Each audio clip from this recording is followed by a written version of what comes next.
Sa ilalim ng kumikislap na liwanag ng gabi sa isang mataong lungsod, buhay na buhay ang mga lansangan sa ingay ng mga taong nagtatamasa ng makulay na nightlife. Sa gitna ng kaguluhan, lumipat ang eksena sa isang masiglang kainan kung saan may isang lalaking walang pakundangang nilalantakan ang kanyang pagkain. Napatingin ang mga tao, nagbubulungan, nag-aalangan kung dapat ba siyang pigilan. Ang iba'y nag-aalala na baka siya'y biglang bumagsak sa sobrang pagkain. Lalo pang nagdulot ng pagtataka ang mga luhang bumabagsak mula sa kanyang mga mata habang patuloy siyang nagpapakasasa. Ang laki ng kanyang katawan at ang walang kapantay niyang ganang kumain ay nagpaalala sa lahat ng isang engranding pista. Iniwan ang karamihan sa paghanga at pagtataka. Sa gitna ng usapan ng mga tao, may isang lalaki ang pabulong na nagsabing marahil ito ang unang beses na makita ng ilan ang lalaking ito, kahit patanyag na siya sa hanan. Isang lalaki ang tumawa, tinanong kung ito ba'y dahil sa anyo ng lalaki. Ngunit agad siyang binalaan ng una na huwag basta husgahan ng isang tao batay sa kanyang panlabas na anyo. Sapagkat marami pa silang hindi nalalaman, ipinaliwanag niya na bagaman dayuhan ito sa kanilang lugar, tiyak na narinig na niya ang pangalan ng taong ito, isang pambihirang nilalang na nagawa ang imposibleng bagay, pinagkaisa ang lahat ng unyon ng mga mangangalakal sa hanan. Halatang nagulat ang pangalawang lalaki habang patuloy na nagsasalita ang una. Ibinunyag ang pangalan ng lalaking kumakain, si Warren ng Sky Ocean Merchant Union, ang dakilang mangangalakal na may hawak ng isang hindi pa nagagawang tagumpay. Sa di kalayuan, may isang tinig ng babae na lumusat sa ingay ng paligid, mahigpit nitong sinaway si Warren, sinasabing habang ang karamihan ay kumakain ng 3 beses sa isang araw, siya na may kumakain para sa 3 araw sa isang upuan lamang. Naubusan ng pasensya, sinubukan niyang hilahin ito mula sa kanyang upuan. Ngunit tila isang bundok itong hindi matinag, may isang tao sa karamihan ang napabulong, hindi makapaniwala sa sinabing minsan ay matipuno at makisig si Warren noong kabataan niya. Ang babae, na nagngangalang yan, ay nagbabala sa kanya, ang labis niyang katakawan ay magdadala ng kapahamakan sa kanya. Ngunit patuloy lang ang pagpatak ng luha ni Warren habang malungkot siyang sumagot. Sa tinig na puno ng hinagpis, sinabi niyang kung titigil siya sa pagkain, babalik sa kanya ang mga alaala ng isang kakilakilabot na araw na pilit niyang tinatakasan. Napawi ang tigas sa mukha niyan, napalitan ng sakit at pangunawa. Marahang niyang tinanong si Warren kung balak ba nitong ipagpatuloy ang ganitong pamumuhay habang buhay. Nang gabing iyon, sa katahimikan ng kanyang biyahe pauwi sakay ng isang karwahe, unti-unting inalis ni Warren ang kanyang mga mamahaling alahas. Sa refleksyon ng salamin, makikita ang lungkot sa kanyang mga mata. Mahinang niyang inusal ang isang mapait na katotohanan, na ang lahat ng kayamanan at marangyang buhay na kanyang naipon ay walang halaga, sapagkat hindi nito kayang pagalingin ang sugat sa kanyang puso. Ang kanyang labis na paggugol sa karangyaan at kasakiman ay isa lamang maskara upang takasan ang sakit ng pagkawala ng mga mahal sa buhay. Isang sugat na tanging ang presensya ng mga tao lamang ang kayang paghilumin. Ngunit patuloy pa ring bumabalik sa kanya ang bangungot ng araw na iyon. Katabi niya, bakas sa mukha niya ng labis na pag-aalala. Habang tahimik na nakatanaw si Warren, inalala niya kung gaano nakatagal mula nang gawin niyang tahanan ang Sky Ocean Merchant Union. At gayon pa man, siyan ay patuloy pa ring tinatawag siyang Young Master, imbes na Head Merchant. Mainit ang titig niyan habang marahan siyang sumagot. Kahit gaano pa karaming taon ang lumipas, sa kanyang paningin, si Warren ay mananatiling batang Panginoon ng Tinjan clan. Napatingin ng mas maigi si Warren sa kanya at doon niya napansin ang mumunting mga kulubot na nagsisimulang lumitaw sa mukha nito. Isang matinding damdamin ang bumalot sa kanya nang maalala niyang kahit iniwan niya ang kanyang angkan at napangasawa ang isang babae mula sa ibang pamilya, nanatili pa rin siyan sa kanyang tabi, tapat at hindi kailanman lumayo. Para kay Warren, hindi lang basta lingkod siyan. Isa siyang pamilya, at kung hindi dahil sa kanya, marahil ay wala na siya sa mundong ito. Habang marahang hinihipo ang pilat sa kanyang noo, bumulong si Warren, ang araw na bumagsak ang Tinjan clan ay ang araw rin na bumagsak ang lahat sa kanyang buhay. Sa kanyang isipan, muling lumitaw ang imahe ng kanyang pamilya. Inamin niyang minsan niya silang kinamuhian, lalo na ang kanyang ama, ang taong pinakaayaw niya sa lahat. Noon, sa tindi ng kanyang hinanakit, nagpagawa siya ng isang rebeltong kahawig niya at iniutos kay Yan na dalhin doon ang kanyang ama sakaling hanapin siya nito. Bagaman siya ang panganay na anak ng isang makapangyarihang angka ng martial arts, tuluyan niyang tinalikuran ang kanyang pamilya. Napakalalim ng kanyang galit kaya hindi siya tumutol nang ipakasal siya sa isang arranged marriage at halos ipagbili sa Sky Ocean Merchant Union. Ilang taon ang lumipas, isang trahedya ang sumapit, nilusob ng isang sekta ang Tinjan clan. Habang tinatangay ng apoy ang kanyang tahanan, doon lang niya napagtanto kung gaano niya kamahal ang kanyang ama, sa kabila ng matagal na puot na kanyang ininda. Sa sobrang dalamhati, sinunggaban ni Warren ang estatwang kanyang ipinagawa noon at walang humpay itong sinuntok gamit ang kanyang ulo habang sumisigaw sa sakit. Agad na sumugod si Ian, pilit siyang pinigilan bago niya tuluyang masaktan ang sarili. Ngunit sa huli, bumagsak si Warren sa kanyang mga tuhod, tuluyang nilamon ng lungkot. Habang nakamasid sa natutupok nilang angkan, pareho silang nanatiling gising sa buong magdamag, pinapanood ang abo ng kanilang nakaraan. Sa kasalukuyan, may kung anong mabilis na papalapit sa kanilang karwahe. Sa loob, mahigpit na tinitigan ni Warren si Ian bago sabihin ang kanyang desisyon, panahon na upang magbago. Nangako siyang aayusin ang relasyon niya sa kanyang asawa at iiwan ang pab-aya at mapanirang pamumuhay na kanyang ginagampanan. Sapat na ang mga taong inilaan niya sa pagluluksa. Mula ngayon, aalagaan niya ang pamilyang natitira pa sa kanya. Subalit hindi niya mapigilan ang pangamba, paano kung naging napakalamig na ng kanyang asawa sa kanya. Napangiti siya ng bahagya at pabirong sinabi kay Ian na para na siyang pamilya sa kanya. Isang mainit na ngiti ang sumilay sa labi ni Ian bago siya sumagot, nangangakong patuloy siyang paglilingkuran ng buong puso. Ngunit bago pa nila maipagpatuloy ang usapan, isang matulis na proyektilo ang biglang lumipad at tumagos sa gilid ng kanilang karwahe. Sa isang iglap, isang lalaki ang bumangga kay Ian, pinatalsik siya sa ere bago tuluyang lumipad palabas ng karwahe. Bumaligtad ang sasakyan sa matinding pag-atake. Samantala, ang umatake, isang matandang lalaki, ay bahagyang nakabawi mula sa matinding salpok, ngunit sumadsad siya sa isang punong kahoy dahil sa kanyang bilis. Duguan siyang dumura habang mahina niyang ibinulong na wasak na ang kanyang mga laman loob. Sa kabila ng kanyang matinding pinsala, agad siyang pinalibutan ng isang pangkat ng mga nakamaskarang kalaban. Ngunit sa halip na sumuko, matapang niyang sinalubong ang isang paparating na espada, hinayaan niyang tumagos ito sa kanyang kamay, handang ipaglaban ang kanyang buhay. Ang mga nakamaskarang tauhan ay mapanlibak na nagtawa, sinasabing binalaan na nila siya, wala na siyang matatakasan. Dinura ng matandang lalaki ang dugo sa kanyang bibig at sumagot ng may galit, inaakusahan silang mga traidor. Sa isang iglap, ibinunyag niya ang kanyang totoong pagkatao, siya ang demonic master. Sinamantala ng mga kalaban ang kanyang paghina at mabilis siyang inundayan ng isang matalim na punyal sa sikmura. Nagtawanan sila, tinutuya ang kanyang nakapanghihinang pagbagsak at isinisisi ang kanyang pagkatalo sa Blood Demon Castle. Ngunit sa kabila ng sakit, mariing nagkayam ng mga ngipin ang demonic master.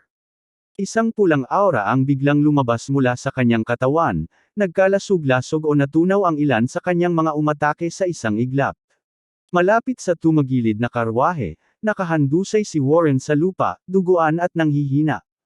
Dahan-dahan niyang itinaas ang kanyang ulo, pilit itinatama ang kanyang malabong paningin. Sa di kalayuan, may gumagalaw. Napadako ang kanyang tingin kay Ian, walang buhay, nakalugmok sa lupa. Isang matinding lungkot ang bumalot sa kanya. Sa tindi ng dalamhati, sumigaw siya ng buong lakas, ang kanyang hiyaw ng paghihinagpis ay pumailan lang sa madilim na gabi. Samantala, ang demonic master ay paika-ikang naglakad palayo, nag-iiwan ng bakas ng dugo sa kanyang dinaraanan. Sa wakas, bumagsak siya sa kanyang mga tuhod, hinang-hina. Mahina niyang ibinulong na kailangan niya ng bagong katawan bago tuluyang huminto ang tibok ng kanyang puso. Inihanda niyang gamitin ang spirit possession technique, ngunit sa dami ng dugong nawala sa kanya, napalunok siya ng mapait, marahil ito na ang katapusan ng kanyang paglalakbay. Biglang lumitaw sa harapan niya si Warren, punong-puno ng galit. Sa nag-aapoy na titig, inakusahan niya ang matanda ng pagkasira ng kanyang pamilya, dahil sa gulong kanyang dinala sa lugar na iyon. Pilit niyang hinihingi ang dahilan kung bakit kailangang mangyari ang labanang ito roon mismo. Hindi sumagot ang demonic master, ngunit bago pa ito makagalaw, sinunggaban siya ni Warren sa kwelyo, niyugyug ng galit habang isinisigaw na kahit papaano, kilalanin man lang nito ang buhay na nawala. Mahinang bumubulong ang matanda, ngunit hindi maintindihan ni Warren ang sinasabi nito.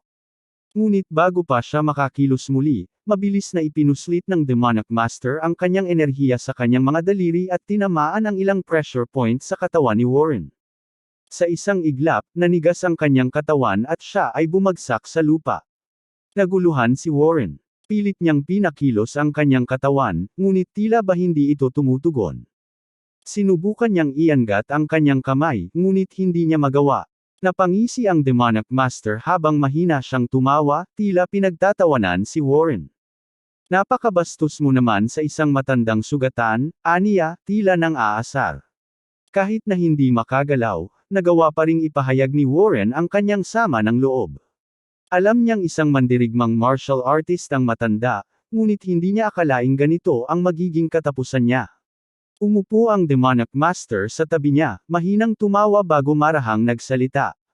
Ito na ang huling pagkakataon kong gamitin ang Spirit Possession Technique, aniya.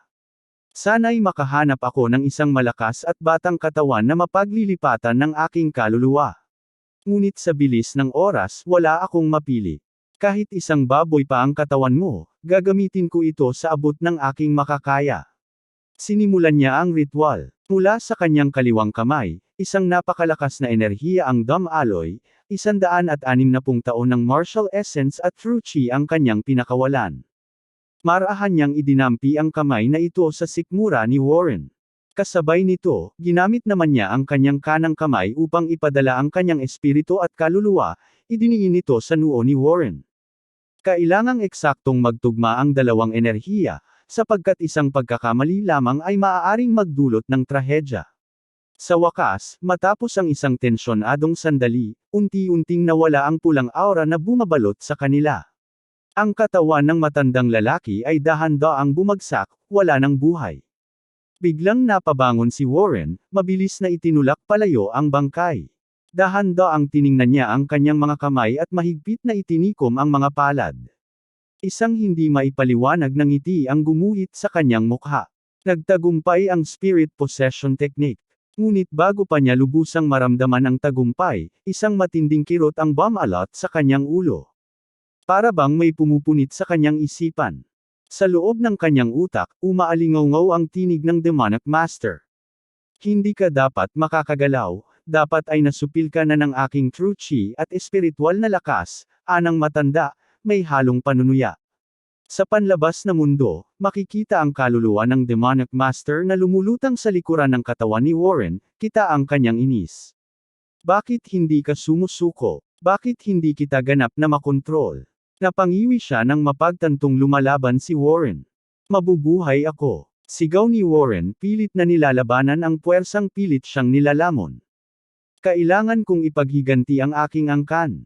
Nagulat ang matanda sa matibay na kalooban ng binata. Ha, walang kwenta ang paglaban mo. Nagsimangot siya, ngunit maya-maya'y isang malagim na ngiti ang gumuhit sa kanyang labi. Dahan-dahan niyang sinimulang higupin ang kaluluwa ni Warren, ninanakaw ang kanyang kakanyahan. Nag-umpisang maglaho ang espiritu ni Warren, unti-unting nawawalan ng kamalayan. Samantala, unti-unti namang naramdaman ng Demonic Master ang pagbalik ng kanyang lakas, tuluyan na niyang nakukuha ang kontrol. Ngunit sa di kalayuan, isang anino ang biglang lumitaw sa likod ng katawan ni Warren. Isa sa mga umatake kanina, isang bihasang mamamatay tao, agad na napansin ang nangyari. Nagtagumpay na siya, naangkin na niya ang bagong katawan. Ang Demonic Master, pinuno ng 3 Demonic Heavens, ay kinatatakutan ng maraming nilalang. Ngunit ayon sa mamamatay tao, dito na matatapos ang alamat ng matanda. Sa isang iglap, sumugod siya, hawak ang isang matalim na espada. Masama ito, mahina at nag-aalalang bulong ng Demonic Master habang pilit na tinatapos ang proseso ng Spirit Possession Technique. Ngunit huli na, bumaon ang talim ng espada sa kanyang lalamunan. Napadugo siya ng matindi, at isang pulang liwanag ang biglang sumabog mula sa kanyang katawan. Kasabay nito, isang nakabibinging pagsabog ang yumanig sa paligid. Sa gitna ng kaguluhan, muling nag-echo ang tinig ni Warren, nanginginig sa sakit. Pakiramdam ko'y parang pinuputol ang aking ulo.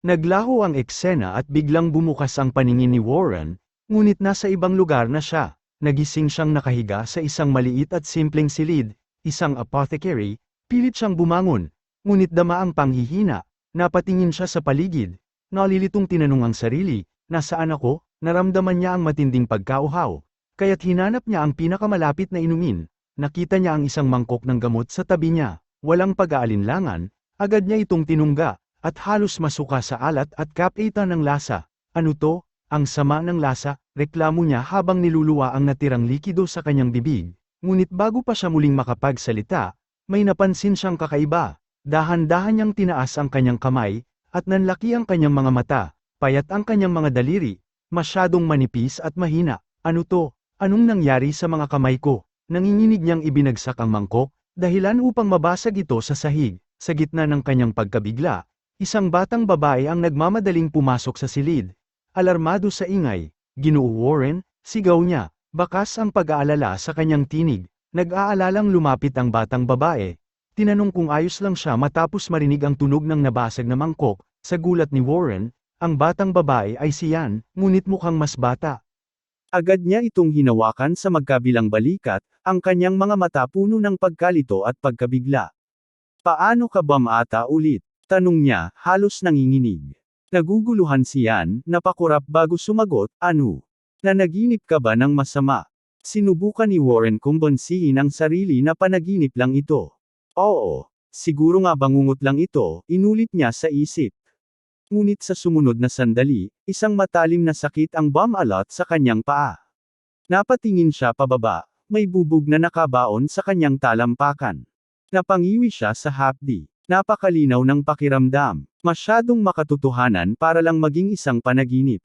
Muling nagbago ang kanyang ekspresyon, mula sa gulat patungo sa matinding pagkalito. Ano ang nangyayari? Bigla, isang ideya ang pumasok sa kanyang isipan. Walang sabi-sabi, tumayo siya at mabilis na lumabas ng silid, hindi pinansin ang pagtutol ni Yan. Ginoo Warren, huwag kayong gagalaw ng ganyan. May sugat pa kayo sa paa. Sigaw ng dalaga, ngunit hindi siya pinansin ng binata. Huminto si Warren sa harapan ng isang estatwa. Nanlaki ang kanyang mga mata. Bakit, nandito pa rin ito? Mahinang bulong niya, nanginginig ang boses. Natatandaan niyang winasak na niya ito noon, matapos ang nakapangangilabot na araw na iyon. Ngunit heto, nakatayo pa rin ito sa harapan niya. Dahan-dahan niyang itinaas ang kanyang kamay, nanginginig ang mga daliri habang inaabot ang malamig na marmol. Nayanig ang kanyang puso sa matinding emosyon. Yan. Tawag niya, hindi makapaniwala sa kanyang nakikita. Lumapit si Yan, nag-aalalang pinagmasdan ang nanginginig at umiiyak na si Warren. Kailan mo pa ipinagawa ang estatwang ito? Tanong niya, naguguluhan. Bago pa lang, sagot ni Yan. 5 araw pa lang itong nandito. Nanlaki ang mga mata ni Warren. Mula sa lungkot, unti-unting napalitan ng matinding determinasyon ang kanyang ekspresyon. May oras pa, mahina niyang bulong, ngunit puno ng paninindigan. Habang nakamasid si Yan, bigla niyang nakita kung paano mahigpit na hinawakan ni Warren ang estatwa, at sa isang sigaw na puno ng pighati, itinaman ito ang kanyang noo sa marmol. Isang malakas na crack, ang umalangaw-ngaw sa paligid. Bumiyak ang estatwa. Ngunit hindi pa tapos si Warren. Sa pangalawang hampas, tuluyan nang nabasag ang estatwa, bumagsak sa lupa bilang mga pira-pirasong durog na bato. Tumulo ang dugo mula sa kanyang noo, ngunit hindi siya natinag. Nanatili siyang nakatayo sa gitna ng wasak na rebulto, humihingal, at tinatanggap ang katotohanan. Hindi ito isang panaginip. Sa hindi maipaliwanag na paraan, bumalik siya sa nakaraan. Napasigaw si Yan, Ginoo Warren. Ayos lang ba kayo? Halos lumapit siya upang tingnan ang sugat nito. Ngunit hindi siya sinagot ni Warren. Sa halip, dahan-dahan niyang tinapakan ang mga durog na bato, ang kanyang isip bumabaha ng mga alaala at panibagong pag-asa. 3 taon, bumalik siya sa 3 taon bago bumagsak ang kanyang angkan, at para sa kanya, ito ay isang biyayang hindi niya sasayangin. Pinagmasdan niya ang mga pira-pirasong bato sa kanyang paanan. 3 taon, sapat na panahon nito, isang matibay na desisyon ang namuo sa kanyang puso, ipagtatanggol ko ang aking pamilya, sa kahit anong halaga, ililigtas ko ang Tenenbaum clan, naglaho ang eksena, at lumipat ang naratibo sa kasaysayan ng Tenenbaum clan, isang makapangyarihang pamilya ng mga mandirigma na naninirahan malapit sa bundok tungkol sa Hanan. Maraming taon na ang nakalilipas, maraming pamilya ang nag-angkin ng pangalan mula sa bundok na iyon. Ngunit ang Tenenjon clan ang nagtagumpay na pag-isahin silang lahat. Dahil dito, kinilala silang tunay na pinuno ng lugar. Sa panahon ng kanilang kasikatan, ang pangalan ng angkan ay naging sagisag ng lakas at karangalan. Ngunit habang lumilipas ang mga taon, unti-unting nalimutan ang kanilang kadakilaan. Ang dating iginagalang na pamilya ay nagmistulang anino na lamang ng kanilang makapangyarihang nakaraan. Sa loob ng isang payapang bulwagan, isang matandang lalaki ang tahimik na huminga ng malalim habang ibinababa ang kanyang tasa ng tsaa. Siya ang ama ni Warren, at hindi niya alam ang unos na paparating. Malungkot na nagbuntong hininga si Beang. 3 dekada na ang lumipas, at wala pa ring bagong mandirigmang lumitaw sa ating angkan, aniya, ang tinig puno ng panghihinayang. Nakaharap sa kanya ang kanyang asawa, tahimik na nakikinig habang ipinapahayag niya ang kanyang lungkot sa patuloy na paghina ng kanilang pamilya. Nakakadurog ng puso, patuloy niya. Ang dating makapangyarihang Tenenjon clan, ngayon isang anino na lang ng nakaraan. Ngunit nginitian siya ng kanyang asawa at hinaplos ang kanyang kamay. May pag-asa pa, aniya ng may lamang. Si Warren, kung gagaling siya, maaring siya ang magdala ng liwanag sa ating hinaharap. Ngunit umiling si Beang. Alam mong hindi ganoon ka-simple, sagot niya. Alam mong kinasusuklaman ako ni Warren. Nagpatuloy siya, sinubukan kong maging maunawain, pero, marahil ako ang may kasalanan. Masyado akong nagmadaling magpakasal ulit matapos mawala ang kanyang ina. Naiwan siyang nag-iisa, at pakiramdam niya itinakwil ko siya. Hinawakan ng kanyang asawa ang kanyang kamay ng mas mahigpit. Bigyan mo lang siya ng panahon, sagot nito, puno ng tiyaga at pagmamahal. Ngunit sa loob ni Beang, alam niyang sa halip na gumaling ang sugat sa pagitan nila, lalo lamang lumalalim ang distansya nila ng kanyang anak. Muling bumalik sa kanyang alaala ang huling beses na binisita niya si Warren 5 araw na ang nakalilipas. Nakita niya noon ang estatwa sa hardin, at nang tanungin niya kung ano yun, sinabi ni Warren sa malamig na tinig, isipin mo na lang na ikaw yan. Napabuntong hininga si Beang, pinisil ang kanyang sentido, pasensya ka na, nagiging madaldal yata ako, aniya sa kanyang asawa, biglang nabulabog ang tahimik nilang pag-uusap nang may sumigaw mula sa labas. Ginoo Beang, siyan?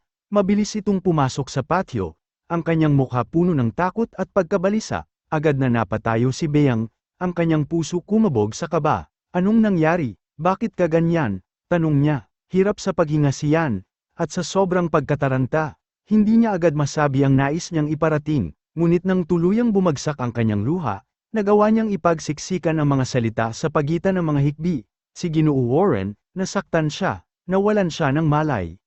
Natigilan si Beang at ang kanyang asawa, naglaho ang eksena at lumipat sa loob ng isang silid. Si Warren ay nakahiga sa kama, pinagpapawisan ng labis na parang binabangungot. Sa kanyang panaginip, nakita niya ang kanyang sarili sa ilalim ng isang talon, pinagmamasdan ng mga koi fish na lumalangoy sa malinaw na tubig. Sa tabi niya, nakangiti ang kanyang ina, muli siyang naging isang bata. Inay, tingnan mo, ang laki ng nahuli ko. Masayang sigaw niya habang ipinapakita ang kanyang isdang nahuli, ngunit nang lumingon siya sa kanyang ina, biglang nag-iba ang lahat, nakayuko ito sa isang bato, walang malay, nabitawan niya ang isda. Inay, sigaw niya, dali-daling tumakbo palapit sa kanya, nagbago ang panaginip, mula sa talon, lumipat ito sa loob ng kanilang tahanan, nakahiga ang kanyang ina sa kama, mapatla at mahina, habang siya naman ay lumuluha sa tabi nito, pinagmasdan siya ng kanyang ina. May lungkot ngunit may pagmamahal sa mga mata. Patawarin mo ako, anak. Mahina nitong sabi, hindi nakita madadala sa talon muli. Mahigpit niyang niyakap ang kanyang ina. Humahagulgol, huwag kang umalis, inay. Ngunit biglang nagdilim ang panaginip, mula sa anino, lumitaw ang demonic master. Hinawakan nito ang kanyang ulo at nilapitan siya ng may malupit na ngiti. Tingnan mo ang sarili mo. Isang mahina at iyaking bata, natatawang wika ng matanda. Nang inig si Warren sa takot, ibibigay ko na lang ang ulo mo bilang tropeo.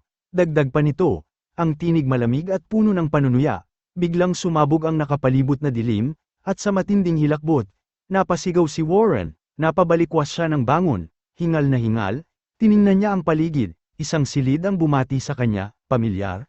Ngunit tila banyaga sa kanyang paningin, muli niyang pinagmasdan ang bawat sulok, at sa isang iglap, Tumama sa kanya ang mapait na katotohanan, ito ang kanyang silid noong bata pa siya. Hindi ito isang panaginip, totoong bumalik siya sa nakaraan. Dahan-daang bumigat ang kanyang dibdib habang ang mga alaala ng kanyang galit sa kanyang ama at ang kanyang paglayo sa pamilya ay muling bumalik sa kanyang isipan. Naaalala niya ang trahedyang sinimulan ng brutal na pagpatay sa kanyang ama. Naaalala niya kung paano tuluyang bumagsak ang buong Tenenjon clan. At ngayon, may pagkakataon siyang baguhin ang lahat. Ngunit bago niya palubusang malubog ang sarili sa kanyang mga iniisip, isang kakaibang pakiramdam ang biglang bumalat sa kanya. May biglang sumiklab na kakaibang enerhiya sa loob ng kanyang tiyan. Naramdaman ni Warren ang init na lalong tumindi, isang estrangherong puwersa na hindi niya maintindihan. Samantala, sa labas ng kanyang silid, dalawang babaeng aliping nagsisilbi sa angkan ang nag-uusap tungkol sa kanya. Hindi ako naniniwala, paano niya magagawang basagin ang estatwa gamit lang ang kanyang ulo, bulalas ng isa. Halatang nag-aalinlangan, matagal na siyang mahina, ni hindi nga siya marunong lumaban, ngunit mariing umiling ang isa pa. Nakita ko mismo, walang duda. Ginawa niya yun, hindi kaya, sinapian siya? Bago pa nila mapagpatuloy ang kanilang bulong-bulungan, biglang bumukas ng malakas ang pinto. Napatigil ang dalawang babae, agad na natigilan at nagsimulang magpaumanhin, ngunit hindi sila pinansin ni Warren, hindi niya kayang isipin ang kahit ano maliban sa matinding init na bumabalot sa kanyang katawan. Nagmumula ito sa kanyang lower dantian, isang daluyan ng enerhiya sa katawan, at napagtanto niyang ito ang refleksyon ng kapangyarihan ng matandang lalaki, ang natirang enerhiya ng demonic master na ngayon ay naglalagablab sa loob niya. Panik ang agad niyang naramdaman. Kung hindi niya ito agad mapipigilan, baka magwala siya at may magawa siyang pagsisisihan niya habang buhay. Hindi na siya nagdalawang isip, mabilis siyang tumakbo palayo. Kailangan ko itong kontrolin. Ngayon din, dumiretso siya sa kagubatan, nagmamadaling hanap ang paraan upang palamigin ang kanyang nag-aapoy na katawan. Sa bawat hakbang, ramdam niya ang matinding enerhiyang halos sumabog sa loob niya, hanggang sa makita niya ang isang pamilyar na tanawin, ang talon mula sa kanyang panaginip, walang pag-aalinlangan, tumalon siya sa malamig na tubig, bumulusok siya pababa, agad na binalot ng yelo't lamig ang kanyang katawan, isang singaw ang pumailan lang mula sa kanyang balat, na parang naglalabas ng naipong init, dahan-dahan siyang umahan, huminga ng malalim, at sa unang pagkakataon mula nang bumalik siya sa nakaraan, nakaramdam siya ng panandaliang ginhawa, ngunit bago pa siya tuluyang makapagpahinga, isang tinig ang pumukaw sa kanya, Warren. Napalingon siya, at sa kanyang gulat, nakita niyang papalapit ang kanyang ama, si Beang. Kitang-kita ang takot at pag-aalala sa mukha nito. Sa sobrang pagkabigla, tumalon ang kanyang ama sa tubig, hindi alintana ang lamig, at mahigpit siyang hinayla. Luhaan si Beang habang yakap-yakap siya ng mahigpit. Anong iniisip mo? Sigaw nito, ang tinig garalgal sa desperasyon. Gusto mo bang kitilin ang sarili mong buhay sa ganitong lamig? Hindi makapagsalita si Warren. Tinitigan niya ang kanyang ama, at para bang muli niyang nakita ang isang mukha na matagal na niyang iniyakan sa nakalipas niyang buhay. Si Beang, buhay pa. Ang kanyang katawan ay nanginig, hindi dahil sa lamig kundi dahil sa tindi ng kanyang emosyon. Gusto niyang magsalita, ngunit sa halip, bumigay ang kanyang kontrol. Mahigpit niyang niyakap ang kanyang ama, hindi na alintana kung ano ang iisipin nito. At sa kauna-unahang pagkakataon, humagulgol siya sa harapan nito. Sa kanyang puso, isang pangako ang bumuo. Ano man ang mangyari, hindi ko na muling hahayaang mawala kayo. 3 buwan ang lumipas. Unti-unting bumalik ang init ng relasyon ni Warren sa kanyang pamilya. Isang araw, kasama niyang nangingisda ang kanyang nakababatang kapatid, si Cajun.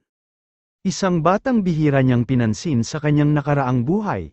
Habang pinagmamasdan niya ang nakababatang kapatid, isang alaala ang pumasok sa kanyang isipan. Naalala niyang si Cajun ay may chi blockage noong bata pa sila, isang malubhang kondisyon na pumihil sa kanya sa pagsasanay ng martial arts. Dahil sa kakulangan ng tulong mula sa pamilya, tuluyan itong nawalan ng pag-asa, naging mahina, at isa rin ito sa mga dahilan ng pagbagsak ng Tenenjon clan. Ngunit ngayon, may pagkakataon siyang baguhin ang lahat. Noon, masyadong abala si Warren sa kanyang responsibilidad bilang manugang ng Sky Ocean Merchant Union kaya hindi niya nagawang tulungan si Cajun. Ngayon, lubos niyang pinagsisisihan ang kanyang pagiging manhid noon, dahil alam niyang isa rin ito sa mga dahilan kung bakit naging pabigat ang buhay ng kanyang nakababatang kapatid. Habang nasa gitna ng kanilang pangingisda, nag-aalinlangan si Cajun bago nagtanong, "Kuya, Sigurado ka bang hindi ko na kailangang inumin yung gamot na inireseta sa akin? Tumawa si Warren, pabirong sumagot. Kung itutuloy mo pa yan, baka lalo ka lang lumobo. Agad namang nagprotesta si Cajun. Hindi ko naman matanda ang tumaba ko noon, napailing si Warren. Kunwaring bumawi, baka hindi pa. Pero baka mangyari, natawa si Cajun. Sabay sabing, mas gusto ko ang bagong Kuya Warren, lalo na't binibigyan mo na ako ng pera. Kunwari sa pastahan natin, nang ipakita ni Cajun ang kanyang mas maraming huli, biglang inihagis ni Warren sa ere ang kanyang sariling isda at dramatikong nagdeklara, hindi ako papayag na matalo ulit. Humagalpak sa tawa ang magkapatid. Sa isang iglap, hinayla ni Warren si Cajun at idineklarang nahuli niya ang pinakamalaking isda bago sila parehong bumagsak sa tubig. Habang naglalaro sila, tahimik na humingi ng paumanhin si Warren sa nakaraan. Ngayon, pangangalagaan niya si Cajun, hinding-hindi niya hahayaan itong magdusa muli. Samantala, puspusan ang paghahanda ni Warren para sa kanyang pagsasanay sa martial arts. Araw-araw siyang nagmemeditasyon sa ilalim ng talon upang patatagin ang enerhiya ng matandang lalaki sa loob niya. Mabuti na lang, simula nang una itong sumiklab, hindi na ito muling nagdulot ng problema. Isang umaga, matapos ang kanyang pagninilay, napansin niyang may nakatayong figura sa di kalayuan, ang kanyang nakababatang kapatid na babae, si Celine. May hawak itong tuwalya at masiglang iniabot yun sa kanya. Kuya, pakiramdam ko, unti-unti na tayong nagiging malapit, masayang sabi niya. Napalunok si Warren, sa kanyang isipan, biglang sumingit ang malupit na katotohanang pilit niyang kinakalimutan, kung paano niya itinakwil si Celine noon. Napakabait ng kanyang nakababatang kapatid, laging sinusubukang bumuo ng koneksyon sa kanya. Ngunit sa bawat pag-aaya niya, tulad ng panonood ng Fireworks Festival, palagi niya itong tinatanggihan. Sinasabing wala siyang oras para sa walang kwentang bagay at iniiwan itong umiiyak, at ang huling beses na inanyayahan siya ni Celine, ay ang huling beses na nakita niya itong buhay. Sa gabing yun, habang papunta ito sa pista, pinaslang siya ng hindi pa nakikilalang salarin. Sa labis na galit at dalamhati, si Beang mismo ang naglunsad ng investigasyon, ngunit bago niya pa matuklasan ang katotohanan, pinatay rin siya.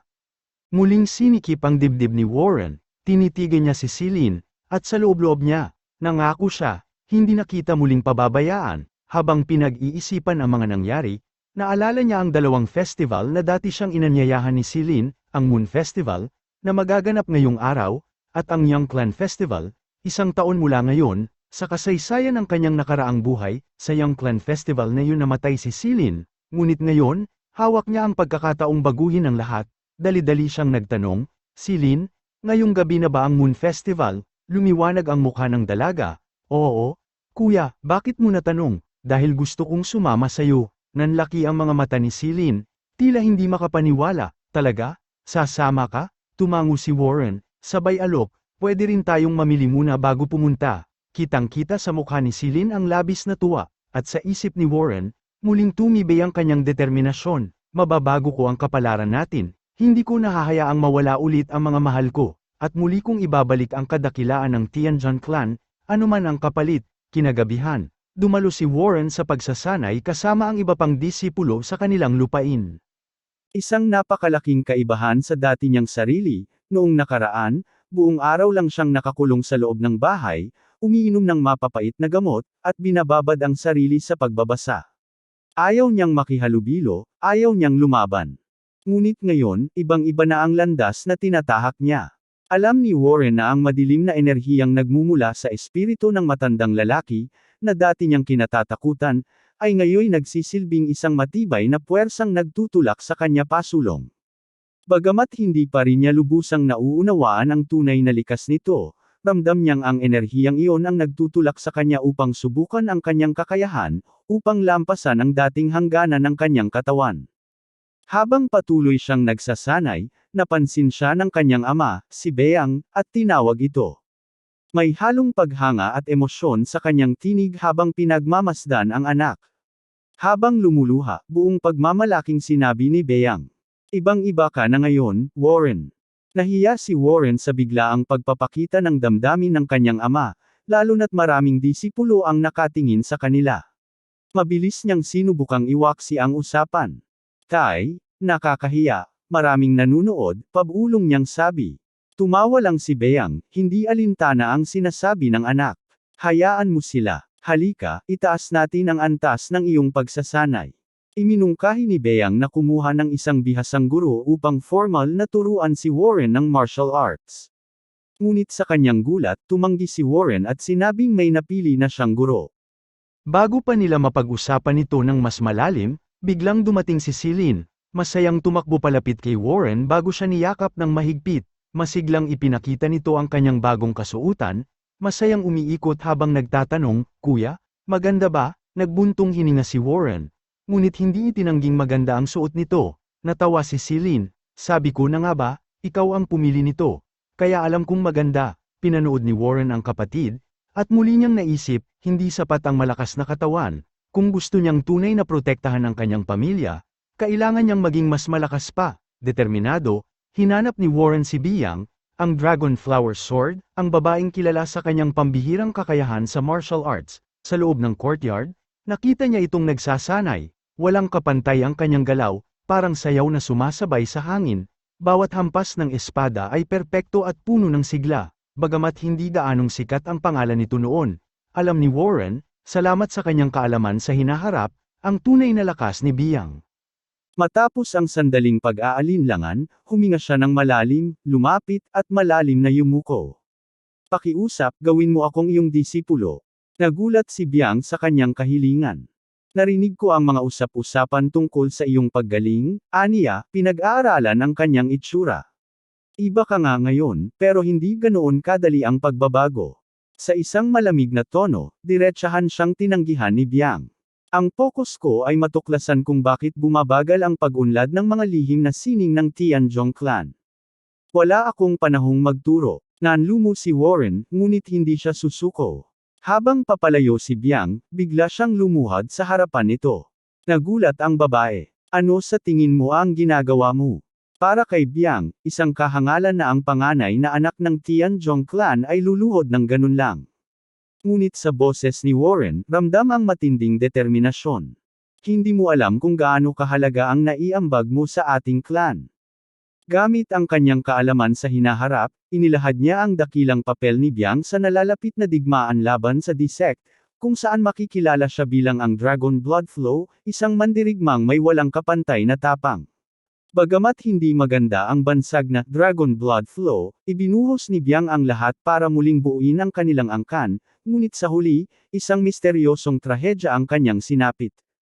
Ipinangako ni Warren na hindi niya hahayaang mangyari ulit ang trahedyang iyon, hindi niya hahayaang bumagsak ang Tianzhong clan. Nanginginig ang kanyang boses dahil sa emosyon habang ipinapahayag ang kanyang pangako. Naakit si Biyang sa kanyang mga salita at tila sinseridad, kaya nagdesisyon siyang bigyan siya ng isang pagkakataon. Ngunit may isang mabigat na kondisyon, kailangan niyang mapatama sa kanya ang kahit isang suntok sa isang laban, bilang dagdag na hamon. Hindi gagamit si Biyang ng chi o ng mga lihim na teknik ng kanilang angkan, ngunit kahit anong gawin ni Warren, wala siyang laban, mabilis at walang kahirap-hirap siyang dinisarmahan at ibinagsak ni Biyang sa lupa.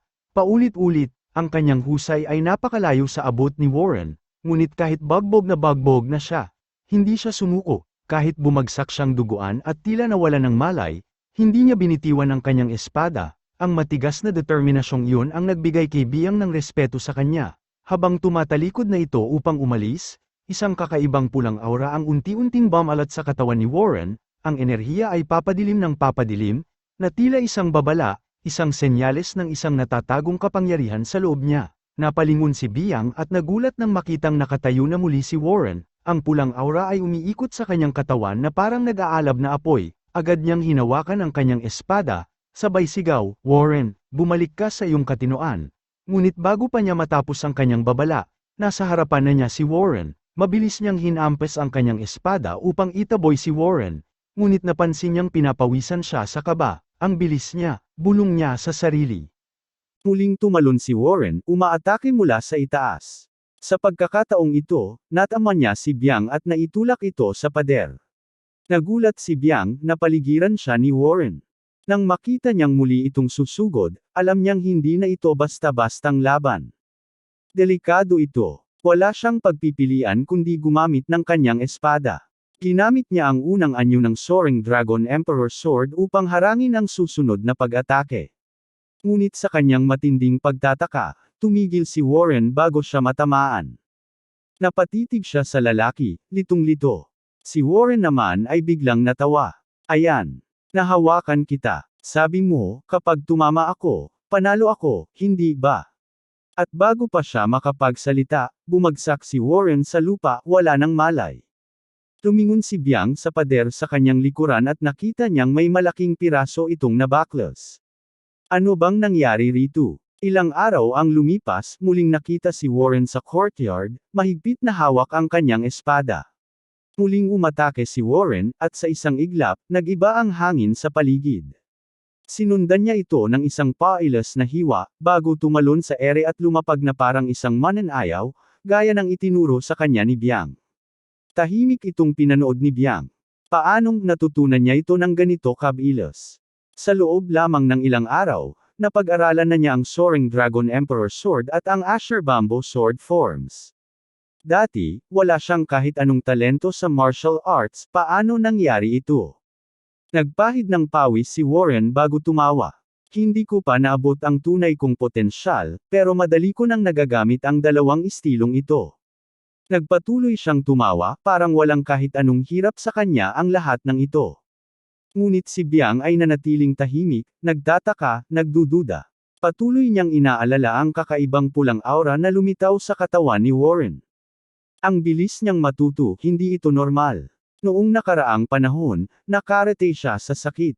Nang makaramdam ng paparating na pag-uusap, napabuntong hininga siya at sinabing malamang gusto na naman itong pag-usapan ang pulang susi. Tinanong niya kung kailangan ba niyang ipaliwanag ulit.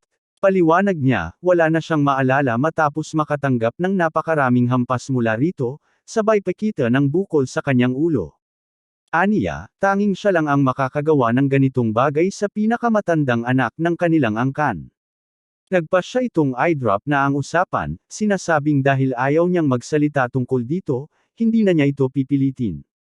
Gayunpaman, bilang miyembro ng angkan ng Tinjan, pakiramdam niya'y responsibilidad niyang bantayan ang bawat sandali ng buhay nito. Sinabi niyang medyo nakakatakot iyon.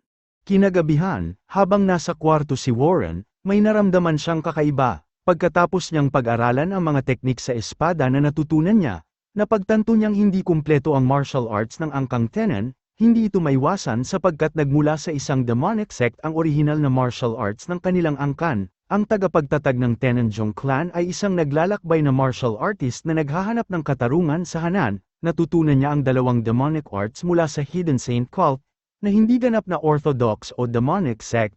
Bagamat natutunan niya ang mga sining na ito, binago ito ng tagapagtatag sa paglipas ng panahon para mabuo ang dalawang teknik ng espada na ginagamit ngayon. Bagamat nabawasan ang lakas nito, sapat pa rin ito upang gawing pinakadakilang swordsman ng Hanan ng tagapagtatag. Ngunit dahil sa demonic origin ng martial arts, hindi ito naging kumpleto ng pinagsama sa orthodox cultivation methods, imposibleng maabot ang sukdulan ng mga teknik na ito, itinago ng tagapagtatag ang pinagmulan ng mga sining, ngunit matapos ang maraming taon, sa wakas ay nalantad din ang katotohanan, dahilan ng pagbagsak ng kanilang angkan. Gigil na sinuntok ni Warren ang kamao niya habang sinasabi sa sarili, magiging iba na ngayon, alam niyang may paraan siya upang kumpletuhin ang martial art. Isang bagay na siya lang ang makakagawa dahil nakita na niya ang hinaharap. Pagkatapos, kinausap ni Warren ang kanyang ama at madrasta, sinasabing balak niyang bumisita sa kanilang angkan. Tinanong ni Bayang kung anong pakay niya roon. Ipinaliwanag ni Warren na gumaling siya sa pamamagitan ng pag-aaral ng martial arts, at iniisip niyang makakabuti ang pagbisita sa kanila, lalo na't may nakatakdang kasal. Nagkomento si Bayan na ang bilis ng panahon, at ang kasal na iyon ay napagkasunduan pa bago ipanganak si Warren. Magsasalita na sana siya tungkol sa pangalan ng babae nang biglang sumingit si Warren, ang pangalan niya ay Jel Changyang. Umiti ang ama nito at sumang-ayon, sinasabing matalik niyang kaibigan ang ama ni Changyang na si Yubol. Narinig daw niyang napakaganda ni Changyang. Tinanong niya kung kailan balak umalis ni Warren. Iminungkahi ng madraste nito na dahil kakagaling pa lamang ni Warren, mas mabuti siguro kung magpahinga muna siya. Tumawas sinabing nasa tamang edad na siya, at mahalagang bahagi ng buhay ang makipagkilala sa mga tao sa pamamagitan ng paglalakbay. Dagdag pa niya, sa edad ko rin noon nakilala ni Itay si Yubol. Pumayag ang Madraste ngunit nagbabala na dapat mag-ingat si Warren sa kalusugan at kaligtasan dahil mahaba ang biyahe, mahigit 1 buwan ito. Iginiit niyang kailangan ni Warren ng isang mapagkakatiwalaang tagapagbantay. Biglang lumitaw si Bayan na galit ang mukha. Masayang sinalubong siya ni Warren ngunit nagtanong kung sino ang 2 lalaking nasa likod nito. Habang lumalapit ang mga lalaki, sinimulan nilang hawakan sa mga braso. Naiwan si Warren na nagtataka kung ano ang nangyayari. Umiti ang mga lalaki at nagkomento na mukhang nasa mas mabuting kondisyon na siya ngayon, malinaw na nag-ensayo ng katawan. Iba na siya kumpara noon, sabi pa nila. Nahulaan ni Warren na marahil sila ang mga Rising Ghost Blades at sinabi niyang ikinagagalak niyang makilala sila. Kinumpirma ng mga lalaki na naroon sila upang protektahan siya at idinagdag na may potensyal si Warren na magpalaki ng katawan at magkaroon ng mas maraming muscle. Ipinakilala ang 2 maskuladong magkapatid bilang JW at W. Sinabi ni Warren na bagamat mukha silang puro lakas, sapat ang kanilang galing sa espada upang tawaging Ghost Blades. Napansin niyang malamang pinag-isipan ng husto ng kanyang ama ang pagpili sa kanyang mga tagapagbantay. Kaagad na sinabi ni Warren na siya ang magpapasya sa ruta ng kanilang paglalakbay at umaasa siyang susunod sila sa kanya ng walang tanong. Sandaling tinitigan siya ni Jungkook bago ngumiti at sumang-ayon. Sinabi ni Warren na dapat silang umalis agad dahil handa na ang lahat. Nagpaalam si Warren sa kanyang pamilya. Pinahid ni Celine ang mga luha nito at tinanong kung talaga bang kailangan niyang umalis. Humingi ng paumanhin si Warren at nangakong pupunta sila kahit saan niya gusto sa Central Festival. Tinanong ni Celine kung seryoso siya at ngumiti si Warren, oo naman. Kapwa pinagmamasdan ni Nabang at ng kanyang madraste si Warren ng may pagmamalaki. Tinawag ni Warren si Kung, na inyatasang alagaan si Celine at ang pamilya habang wala siya. Napaisip si Kijan kung palaging ganito katangkad ang kanyang kapatid. Nangako siyang paprotektahan ang kanilang pamilya sa abot ng kanyang makakaya at nagbigay galang sa pamamagitan ng pagsaludo. Habang umatras si Warren, sinabi niyang handa na siyang umalis. Ang kanyang ama at pamilya ay magalang na nagpaalam sa kanya habang papalayo siya kasama ang kanyang mga bantay. Habang nagsisimula siyang umalis, may pamilyar na boses na tumawag sa kanya. Paglingon niya, nakita niyang tumatakbo si Yano papunta sa kanya. Bigla niyang naalala ang panahong bumagsak na ang kanilang angkan at paalis siya sakay ng isang karwahe. Hinabol siya noon ni Yano habang tinatawag ang kanyang pangalan at nagmamakaawang sumama. Pakiramdam niya'y parang inuulit ng kasalukuyan ang nakaraan. Habang iniisip ito, nagmungkahi si Jungkook na tanggihan na lamang si Yano, sinasabing masyadong delikado para sa isang babaeng tagapaglingkod ang sumama sa kanilang biyahe. Sinabi ni Warren na maghintay muna at bumaba mula sa kanyang kabayo. Tumakbo siya papunta kay Yano, humingi ng paumanhin. Pumikit si Yano, iniisip na baka siya'y mapalo, ngunit nagulat nang yakapin siya ng mahigpit ni Warren. Pinanood ng buong grupo ang eksena. Sinabi ni Warren kay Yano na palagi nitong ninanais na manatili sa kanyang tabi, at dahil doon ay labis siyang nagpapasalamat. Gayunpaman, ipinaliwanag niyang napakalayo at delikado ng landas na tatahakin nila. Hindi pa niya kayang protektahan si Yano kung sasama ito. Ayaw niyang mapahamak ito dahil mahal niya ito bilang pamilya. Umiti siya at sinabing kailangang manatili si Yano sa pamilya. Umiiyak na sumang-ayon si Yano. Sa matatag na hitsura, iniwan ni Warren ang angkan. Sa isip niya, nangako siyang sa kanyang pagbabalik sa Tannen clan, maraming magbabago. Ipinangako niyang paprotektahan ang kanyang pamilya at pipigilan ang pagbagsak ng kanilang angkan. Habang naglalakbay sila, humingi ng paumanhin si Warren sa kanyang ama dahil ang pagpunta sa Jaegal clan ay isang dahilan lamang. Malapit ito sa Wudong clan kung saan matatagpuan ang lihim sa pagperpekto ng kanilang di-kumpletong martial arts. Patungo sila sa Wudong. Habang naglalakbay, tumangala si Warren sa kalangitan at biglang natagpuan ang sarili sa isang napakalaking lawas ng tubig. Habang naglalakad siya ng walang katapusan, sinabi niyang, sobrang lawak ng lugar na ito.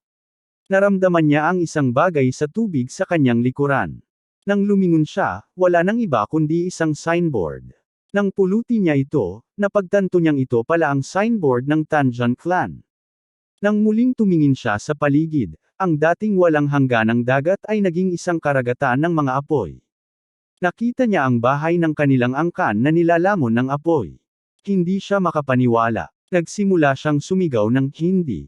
Habang nagtatatakbo, bigla namang lumitaw ang demonic master at tinawag siyang isang hanggal.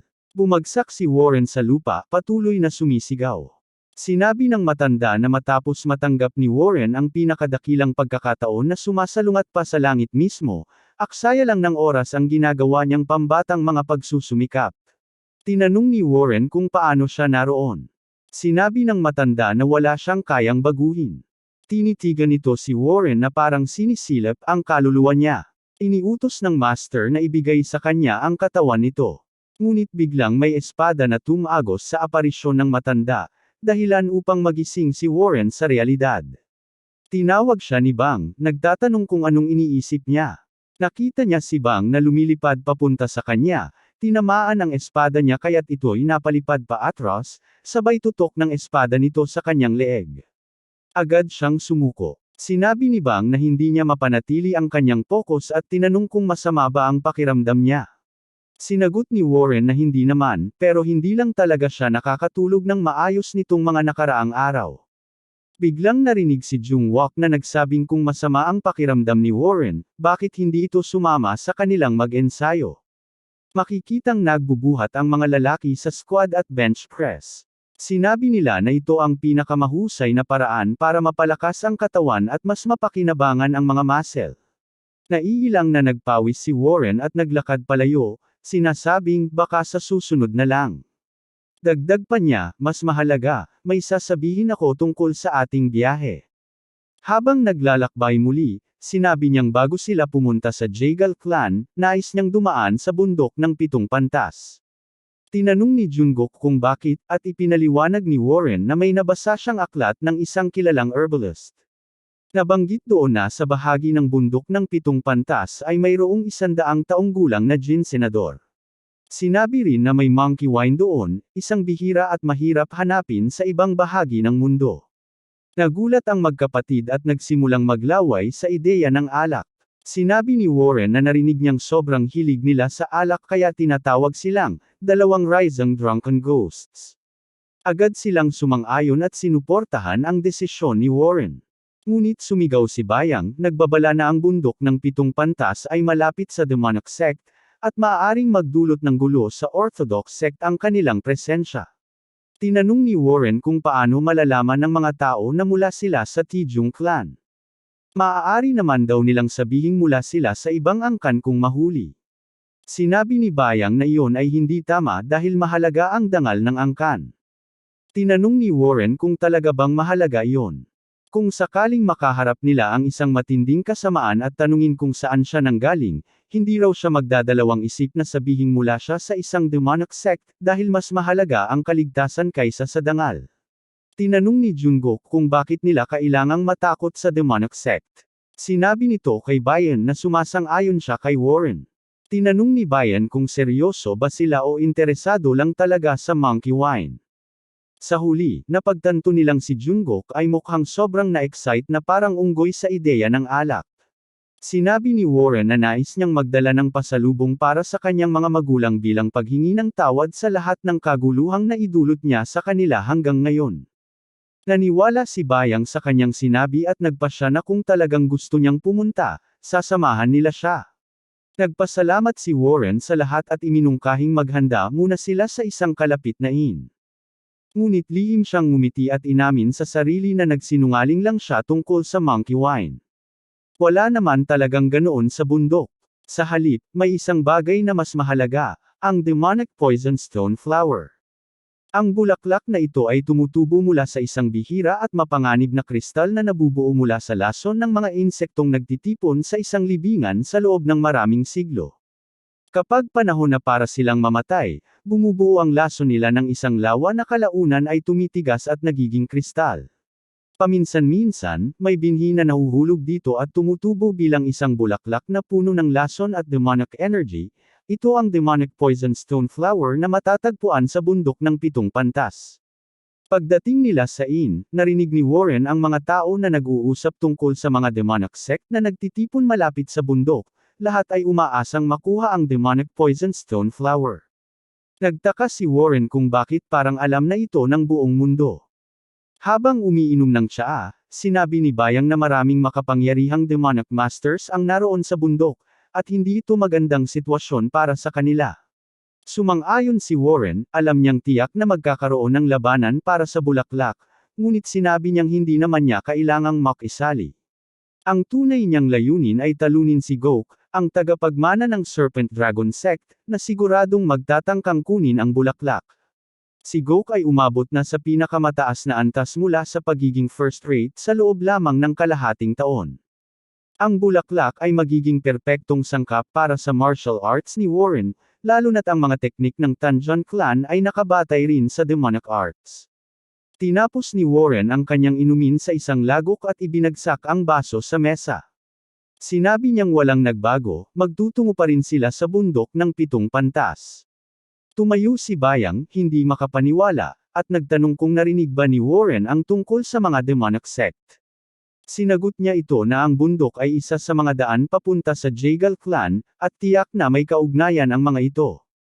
Kaya hindi raw masamang makipagkita sa kanila. Sumandal si Warren sa mesa at seryosong sinabi kay Bayang na kahit okay siya sa planong ito, kung makakaharap nila ang mga makapangyarihang martial artists, wala silang magagawa kundi tumakas. Tinanong niya kung nasaan ang dalawang kalokohang kasama nila. Nang lumingon sila, nakita nilang nakahandusay na sa sahig ang dalawang magkapatid, lasing na lasing mula sa sobrang pag-inom. Napailing si Warren at napabuntong hininga, siniguradong hindi sila pupunta sa mga mapanganib na lugar. Bagamat nagdududa, napilitan si Bayang na pumayag. Umalis sila at nagtungo sa bagong lokasyon kung saan mananatili sila pansamantala. Sinabi ni Warren na ang paligid ng bundok ng 7 pantas ay parang isang gallery ng kaguluhan. Bagamat masyado pa siyang mahina para makapasok sa ganitong lugar, naniniwala siyang ang tunay na panalo ay ang tumatawa sa huli. Nag-flashback sa kanyang pagpapaliwanag sa grupo na dapat silang maghanap ng mga bar na pinapatakbo ng Serpent Dragon Sect. Hanapin ang mga lugar na kakaunti ang mga customer ngunit marami ang kabayo, dahil kakailanganin ni Gok, ang batang leader ng sekta, ng maraming kabayo para mabilis na makapaglakbay. Kung may makitang kwadre ng mga kabayo, ibig sabihin ay maaaring magtigil doon si Gok at ang kanyang mga tauhan. Kahit makuha na nila ang demonic poison stone flower, hindi ito agad dadalhin. Sa halip, itatago muna ito sa isang pasilidad ng sekta bago ilipat sa mas ligtas na lokasyon. Ipinaliwanag ni Warren na ang tanging na pasok sa ganitong kondisyon ay ang tinutuluyan nila ngayon. Kung manatili sila roon, darating din si Gok kasama ang bulaklak. Maya-maya, nakakita sila ng malaking grupo mula sa itaas. Tinanong ni Warren kung ano ang pinapanood ng lahat, at sinabi ni Jungkook na ang batang master ng Serpent Dragon Sect ay naroon. Wala nang iba kundi si Gok, ang taong matagal nang hinihintay ni Warren. Nagulat si Warren at nagtanong kung bakit naroon si Gok sa halip na nasa bundok ng 7 pantas. Naisip niya kung hindi ba talaga nakikipaglaban si Gok para sa bulaklak. Isa sa mga tauhan ni Gok ang tumakbo papunta sa kanya at bumulong sa kanyang tainga. Sinabi ni Warren na hindi niya marinig kung ano ang pinag-uusapan nila mula sa layo nila. Nagbago ang ekspresyon ni Gok, nagalit ito at nagsimulang sumigaw na ipunan ang mga mandirigma ng kanilang sekta dahil susundan nila ang mga ito. Nagkomento si Jungkook na kung tinatawag ni Gok ang 8 espada at ang 8 tagasibat ng Serpent Dragon Sect, malaki ang bagay na ito. Naisip ni Warren na kung may nangyaring biglaan, maaari itong maging pagkakataon upang maagon niya ang bulaklak, na magbibigay sa kanya ng mas mataas na tsansa para makuha ito. Sinabi niya kay Jungkook na maghanda dahil susundan nila ang grupo. Nagsimulang sumigaw si Bayang, nagtataka kung bakit nais na naman ni Warren na habulin ang isang demonic sect. Sinabi niyang sobrang delikado ito. Nag-aalala si Bayang at tinanong kung bakit patuloy siyang napapasabak sa mga mapanganib na sitwasyon. Ipinaliwanag ni Warren na malapit nang magbago ang Django at upang makaligtas sa kaguluhan, kailangan nilang maging mas malakas. Sinabi niyang ang kapangyarihan ay isa lamang kasangkapan para sa kanila. Sumagot si Bayang na payapa naman ang Django ngayon, at hindi naman sila ganoon kaina para mga ilangan ng halamang iyon upang lumakas, Mariing sinabi ni Warren na mali siya, mahina sila. At hindi nila basta-basta makukuha ang anumang nais nila nang walang kapangyarihan, may pangarap siya. At kahit anong mangyari, kukunin niya ang bulaklak. Sinabi ni Warren na kailangan niyang makuha ang bulaklak upang maprotektahan ang kanyang pamilya mula sa mga banta sa labas. Dagdag pa niya, kung talagang naniniwala si Bayang sa kanya bilang tagapagmana ng kanilang angkan, kailangan itong sundin ang kanyang mga utos. Nabigla si Bayang sa biglaang pagbabago ng ugali ni Warren. Napaisip siya kung kasalanan ba niya ito dahil hindi niya nakita si Warren bilang ganap na adulto hanggang ngayon. Tumawa si Jungwook, sinabing hindi niya akalain na may ganitong tapang si Warren. Siya at ang kanyang kapatid ay nagpakita ng respeto at nangakong susunod sa kanyang mga utos. Nakumbinsi rin si Bayang at sumang-ayon na sundan siya. Ngunit pinaalalahanan nito si Warren na huwag maliitin ang Janggu. Tumango si Warren at sinabing walang dapat ipag-alala dahil alam na alam niya yun matapos pagdaanan ng lahat ng hirap. Habang palihim nilang sinusundan ang mga miyembro ng Serpent Dragon Sect, napansin ni Warren ang dami ng mga ito. Sinimulan ng sekta ang pagbuo ng isang pormasayon, at nagtatangkang ipaliwanag ito ni Bayang kay Warren. Pinigilan siya ni Warren, sinabing parang nagtatayo si Nagok ng isang lambat na imposibleng takasan. Nag-aalala si Jungkook, sinabing baka kailangan nilang magmadali. Ngunit tiniyak ni Warren na hindi pa gumagawa ng anuman ang pangunahing grupo, naghihintay lamang ang mga ito na makakita ng kahinahinalang tao o ang may hawak ng milagrosong gamot. Kailangan nilang hintayin ang tamang pagkakataon. Biglang narinig nila ang sigawan mula sa malayo tungkol sa paghahanap sa isang tao. Ginamit nila ang pagkakataong ito upang makalusot ng mas malayo. Iminungkahi ni Warren na magtungo sila sa ilog, dahil kung may taong tumatakas, mas pipiliin itong pumunta sa tubig kaysa sa kagubatan. Nag-usi sa sinamok kung bakit. Ipinaliwanag ni Warren na mas pinipili ng mga tumatakas ang tubig para makatakas ng mas mabilis. Tahimik na nilang tinahak ang landas patungo sa ilog.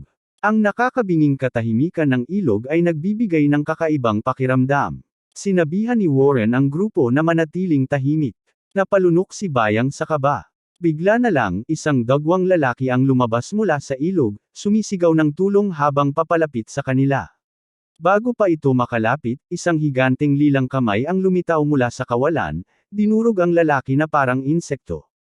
Nagulat ang grupo nang kumalat ang makapangyarihang lilang aura sa paligid.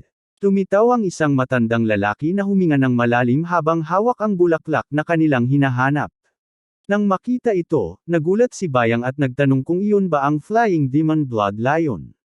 Tinanong ni Warren kung kilala ba niya ito. Sa gulat, sinabi ni Jungkook na hindi ba talaga alam ni Warren kung sino iyon. Dagdag pa niya, kung pipili ka ng 100 eksperto sa eksenang demonic martial, siguradong isa ang Blood Lion sa mga iyon. Napansin ni Warren na tila hindi maganda ang pakiramdam ng matanda at nakita ang bulaklak sa kanyang kamay. Naisip niya na kung nasa Blood Lion na ang bulaklak, tiyak na magsisimula ng kumilos ang Serpent Dragon Sect. Agad na umatras ang grupo nang makita ang Blood Lion, iniisip na hawak na nila ang kalamangan.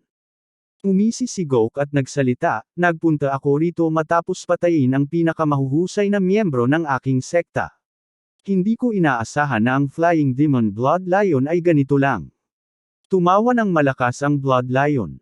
"Hindi ko inaasahan na ang mga mahihina tulad ninyo ay susubukang ikulong ako. Kung hindi dahil sa Tang Clan, pinunit ko na kayong lahat," aniya ng galit. Kalma namang dumukot si Goku mula sa kanyang damit at naglabas ng kakaibang kahon. "Kilala mo ba ito?" tanong niya habang nakangisi. Nanlaki ang mga mata ng Blood Lion. "Thusand Needle Dart. Paano mo nakuha iyan?" sigaw nito. "Nagbayad ako ng malaking halaga," sagot ni Goku. "At hindi lang iisa, lahat ng miyembro ng aking sekta na nakapaligid sa iyo ay may isa rin." Itinuro ng mga kasamahan ni Goku ang kanilang mga sandata sa Blood Lion. Sumimangot ang Blood Lion habang pinalakas ang kanyang aura. "Akala niyo ba kaya akong saktan ng mga walang kwentang sandata na yan?" sigaw niya, habang bumuo ng dalawang higanteng lilang kamay na nagklap ng malakas. Isang alon ng puwersa ang nagpatalsik sa karamihan ng mga dart. Napatingin si Warren mula sa malayo, naguguluhan. "Ito ba talaga ang iniisip ko?" bulong niya. Nagsimulang tumaas sa ere ang Blood Lion habang mas pinalakas ang kanyang aura. Natulala si Go. Paanong posible ito? Tanong niya sa sarili. Tumawa ng nakakapanindig balahibo ang Blood Lion at naghanda ng tumakas. Ngunit ngumisi si Go, nakahanda na. Ito na ang oras ko, sigaw niya bago nag-utos sa pangalawang grupo na magpaputok ng darts. Nagningning ang mga karayom sa hangin, parang paputok na bumagsak patungo sa Blood Lion. Sa kabila ng kanyang lakas, nataman siya ng pagsabog at bumagsak sa ilog. 8 swords, palibutan siya. Kunin ang bulaklak ngayon. Utos ni Go. Sumugod ang grupo mula sa iba't ibang panig. Ngunit natawa ang Blood Lion. Hindi niyo kailanman makukuha ang gamot. Isasama ko kayong lahat sa impyerno. Sumiklab ang matindi at brutal na labanan. Isa-isang tinambo ng Blood Lion ang maraming kalaban, nilalay ang isang mandirigma na nagkamaling isipin na nakalalamang siya. Mula sa malayo, nang inig si Bayang sa matinding karahasan, isa itong masaker, bulong niya sa takot. Napatingin si Bong at ang iba pa nang may pagkainis habang hinarap ni Bayang si Warren. Paano ka nananatiling kalmado? Ito ba ang una mong karanasan sa Django? Tahimik si Warren, nakatuon ang mga mata sa kaguluhan, samantala, sumigaw ang ilang miyembro ng sekta, nakuha na namin siya, rag-asa sa mga palaso at talam ang Blood Lion, naglalakad na pasuray-suray bago tuluyang bumagsak sa ilog, habang naging pula ang tubig, huminga siya sa huling pagkakataon, sinabihan ni Gok ang kanyang mga tauhan na halughugin ang bangkay ng Blood Lion upang hanapin ang gamot, subalit, nang matapos silang maghanap, iniulat nilang wala ito roon, nagpanik si Gok at nagpumilit, hanapin niyo ulit, nakita nating hawak niya ang gamot, imposibleng maitago niya yun, kailangan natin itong makita, sinabihan ni Warren ang grupo na sundan siya habang mabilis silang gumalaw sa gitna ng mga puno, ipinaliwanag niya na ang milagrosong gamot ay wala sa katawan ng Blood Lion, may kutob siya kung nasaan ito, tinanong ni Bayang, sigurado ka ba, kitang-kita naming hawak niya yun kanina. Ipinaliwanag ni Warren na malamang itinulak ito ng Blood Lion sa ilog, yung water barrier na ginawa niya kanina ay hindi lang para sa depensa, sabi niya, ginawa niya yun para harangan ang paningin natin habang lihim niyang itinulak ang bulaklak sa ilog gamit ang kanyang martial arts. Kung totoo yon, nasa ilog pa rin ang bulaklak, at maaaring sundan nila ang daloy ng tubig para mahanap ito. Nakarinig sila ng mga sigawan mula sa likuran, at nagmadali si Warren, bilasin natin. Hindi magtatagal at malalaman din nila kung nasaan ito. Sa wakas, namataan nila ang lilang aura ng bulaklak sa tubig. Agad tumakbo si Warren at hinayla ito mula sa ilog.